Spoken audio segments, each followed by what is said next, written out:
Hello everyone, welcome to my channel study Mantra विशिखा।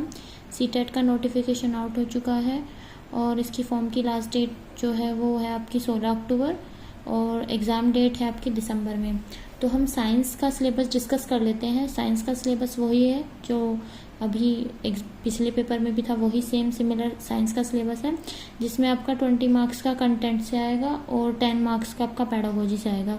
तो जो 20 marks का कंटेंट है वो हम देख लेते हैं। उसमें पहला टॉपिक है हमारा फूड में हमारे 3 सब टॉपिक हैं, जिसमें सोर्सेज ऑफ फूड है, कंपोनेंट ऑफ फूड है और क्लीनिंग फूड है।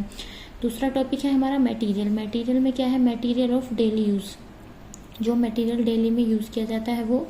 थर्ड टॉपिक है the world of the living and fourth topic है हमारा moving things, people and ideas. And next है हाउ थिंक वर्क, जिसमें आपका सब टॉपिक है electric current and circuits and magnets. फिर है हमारा natural phenomena and natural resources. ये हमारे टॉपिक हैं आपके कंटेंट से जो 20 मार्क्स के आएंगे। इसमें हम कंप्लीट एनसीईआरटी कवर करेंगे और एनसीईआरटी के साथ साथ हम कुछ प्रीवियस ईयर पेपर भी कवर करेंगे। अब देख लेते हैं इसका पैडागोजिकल इशूज जो आ रहा है वो है आपका nature and structure of science. Science का स्ट्रक्चर, उसका नेचर क्या है। नेक्स्ट है हमारा नेचुरल साइंस, उसके एम्स एंड उसके ऑब्जेक्टिव। जो आपका नेचुरल साइंस है उसके उद्देश्य क्या है। और थर्ड है हमारा understanding and appreciating science. Fourth है अप्रोचेस, इंटीग्रेटेड अप्रोच क्या है। Observation, experiment and discovery, method of science and innovation. Next है टेक्स्ट मटेरियल और एड्स और evaluation, cognitive, psychomotor and affective. और last problem and remedial teaching.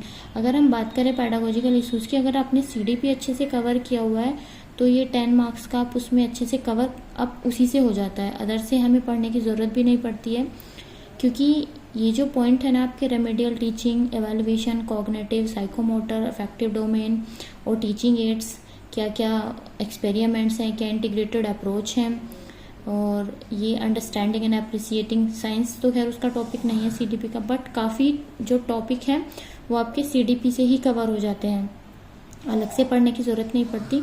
और pedagogy में question इसी तरीके से आते हैं कि अगर आप एक सीडीपी से ही अच्छा कर लेते हैं तो आपका सभी की पैडागोजी जो आती है वो उसी से कवर अप हो जाती है।